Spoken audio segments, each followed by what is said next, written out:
you probably know by now that I don't consider myself much of a wildlife photographer. And that's not to, I don't mean to be self-deprecating. It's just not one of the things I'm good at. And I recognize that. And I enjoy taking photos of wildlife when I have the opportunity, but it's just not, I don't know. I don't have the patience for it, maybe. I'm not sure. But this worked out great. This fake wildlife. I believe it's a hummingbird, although it's a bit large to be a hummingbird. And this was at the OSU Botanic Gardens. I saw this when I was out walking around there recently. And as soon as I saw it, I thought, I got to take a photo. This is such a good photo opportunity. And in some ways, like some of the questions sort of answered themselves. Do I take a photo? Yes, of course. These are brilliant colors, and the contrast here is phenomenal. Is it an interesting subject? Yes, of course. What do I focus on? That's easy. The eye. And I was, in some ways, this was almost like I didn't, some of the creative choices were made for me by virtue of what this was. But what was tricky was how to photograph this, like what angle to photograph this thing from. It's not as easy as it might seem. If you take it from the side, I don't find it as interesting. There's no sense of depth to it. If you go straight on, like portrait, then it's almost boring.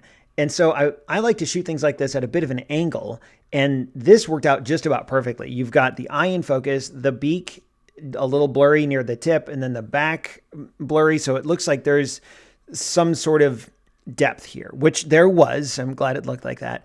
I shot this at a super wide aperture, 3.3 on my 105 millimeter macro lens. And that might give you an idea of how big this thing was. It's much bigger than a normal hummingbird.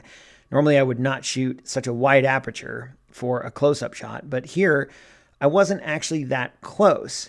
I still wanted a really shallow depth of field though, and it worked great. But the thing that was just a little out of my control that I really, really like is the motion blur on the wheel of wings in the foreground. That was totally an accident, and I'm so glad it worked out. I shot this at 1/200th of a second, I believe. And yeah, I'm pretty sure it was 1/200th.